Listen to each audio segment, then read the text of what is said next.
நண்பர்கள் வணக்கம். நம்ம இன்றைக்கி இந்த செலக்ட்ரான் மேக்கில் 800Mங்கிற ஒரு ஆன் டைமர், அதாவது நம்ம ஸ்டார்ட் அண்ட் டைம் யூஸ் பண்ணக்கூடிய ஆன் டைமர். இதில் A1 A2 230 volt auxiliary supply, 15 common, normally 15 16 NC, 18 NO. இந்த டைமிங் பிறகு இந்த NO மாறும். இதில் ரிவர்ஸில் இன்டர்வல், அதாவது இந்த ஆன் டிலே இன்டர்வல்னால் முதல்ல இந்த NC காமன் NO கான்டாக்ட் இருக்கும். இந்த டைமிங் முடிஞ்ச பிறகு இந்த காமன் NCயும் கான்டாக்ட் வரும். அது இன்டர்வல். ஆன் டிலேனா முதல்ல 15க்கும் 16க்கும் கான்டாக்ட் இருக்கும். அதுக்கு பிறகு 15க்கும் 18க்கும் கான்டாக்ட் வரும். அதுக்கப்புறம் இது எப்பவும் ஆன்லைன் இருக்கும். நம்ம ஒரு ஸ்டார்டர் போடுறதுனால இந்த டைமரையும் எப்படின்னு தெரிஞ்சுக்கிறதுனால போட்டோம். இதே சேம் தான், 25 26 NCயாக இருக்கும். இந்த டைமிங் பிறகு 25 28 வரும். இவ்வளோதான். இதில் ஒரு டிப்ஸ் சுவிட்ச் இருக்குது. நம்ம சின்ன வயசில் படிக்கிற மாதிரி தான். XHல் 1 சென்டிமீட்டர் சமம் 1 அலகு. அதாவது இந்த ஃபஸ்ட்டு ரெண்டையும் தூக்கி வச்சா இங்கே 1 வச்சா 1க்கு சமம். ஃபஸ்ட்டு ஒன்று தூக்கிட்டு ரெண்டாவது டிப்ஸ் சுவிட்ச் இருக்குல்ல, அதை ரெண்டாவது டிப்ஸ் சுவிட்சை நம்ம தாத்து வச்சா இதில் 1 வச்சா 3 செகண்டுக்கு சமம். அடுத்து இந்த ஃபஸ்ட்டு சுவிட்சை தாத்துக்கிட்டு இப்படி செகண்ட் சுவிட்சை தூக்கி விட்டாச்சுன்னா இங்கே 1 வச்சா 10 செகண்டு 10 சமம். இந்த ரெண்டையும் தாத்து விட்டா இங்கே 1, இந்த ஃபஸ்ட்டு ரெண்டுக்கு தாத்து விட்டா இங்கே 1 வச்சா 30 செகண்டு சமம். இதில் இருக்கும் பாருங்கள். அடுத்தது இந்த 3 4 மேலே தூக்கி விட்டா செகண்ட்.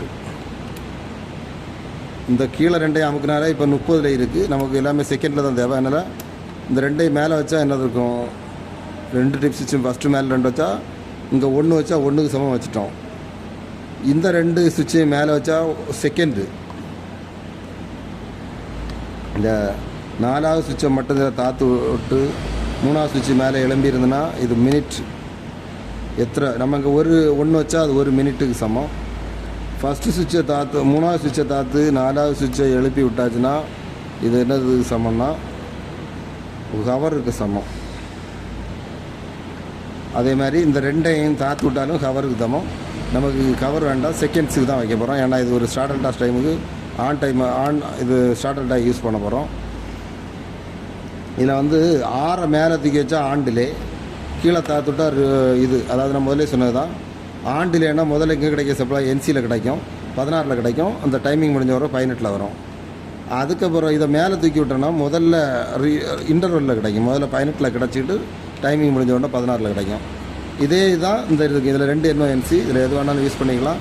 இனி இதை எப்படி லைன் கொடுக்கலாங்கிறத நான் பண்ணுறேன், பாருங்கள்.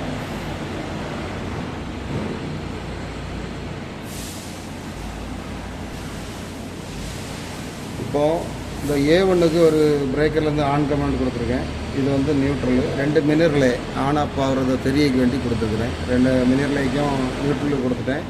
பாசிட்டிவ் 1 NCலேருந்து கொடுத்துருக்கேன். அதாவது 16லேருந்து 1 கொடுத்துருக்கேன், 18லேருந்து 1 கொடுத்துருக்கேன். இப்போ அந்த 6ஆம் நம்பர் ரிலே மேலே அந்த டிப் சுவிட்சை மேலே தூக்கி வச்சுருக்கல ஆன் டிலே, இதில் 10 வச்சுருக்கேன். அப்போ 10ல் எனக்கு இதுக்கு பவர் கொடுத்து இந்த இது சப்ளை கொடுத்தோன்னா முதல்ல இந்த இது ஆன் ஆகும். ஒரு 10 செகண்ட் கழிஞ்சு இது ஆன் ஆகும். நம்ம ஸ்டார்டல் டைம் முதல்ல ஸ்டாரு, அடுத்து டெல்டா ஆன் ஆகிற மாதிரி ப்ராசஸிங் தான். ஆன் பண்ணுறேன். இப்போ ஆன் ஆகிட்டு ஒரு 10 செகண்டில் என்ன ஆகுது, அது ஆன் ஆகுது. இல்லை உங்களுக்கு இன்னும் செகண்டு கூட்டணும்னா என்ன செய்யணும், அங்கே அந்த டிப் சுவிட்சை இது மாற்றணும். சரி, இப்போ ஆஃப் பண்ணி ஆன் பண்ணுறேன். ஒரு செகண்ட்ஸ் கொஞ்சம் கூட்டியிருக்கேன். முதல்ல ஸ்டார்ட் டைமர், அடுத்த டைமர். இது ஆன் டைமர்னு சொல்லுவாங்க. இது எப்போ ஆன்லேயே தான் இருக்கும். ஸ்டார்ட் அண்ட் டைமில் நீங்கள் இதை வித் டைமரும் யூஸ் பண்ணிக்கலாம், வித் டைமரும் யூஸ் பண்ணிக்கலாம். இப்போ இதில் ரிவர்ஸில் இன்டர்வலுக்கு போடுறேன். இவ்வளோ நேரம் ஆன் டிலேலேருந்து அந்த 6வது சுவிட்சை தாத்து வைக்கிறேன். இப்போ இன்டர்வல் மோடுக்கு போட்டிருக்கேன். சப்ளை கொடுத்தோன்னே ஃபஸ்ட்டு இது ஆன் ஆகிடும். அடுத்தது என்னென்னா ரிவர்ஸில் ஆன் ஆகும். ஆகுதுங்களா? இதுதான் இன்டர்வல் மோடு. அந்த முதல்ல இது ஆன் ஆகும், ரெண்டாவது இது ஆன் ஆகும். இது அப்படின்னா ரிவர்ஸ் மோடு. இவ்வளோ தான். இது ஆன் ஆஃப் டைமர் யூஸ் பண்ண ஒரு ஸ்டார்ட் அண்ட் டாப் போட போகிறோம். அதுக்கு தான். உங்களுக்கு எதாவது டவுட்னா கேளுங்க. நன்றி, வாழ்க வளமுடன்.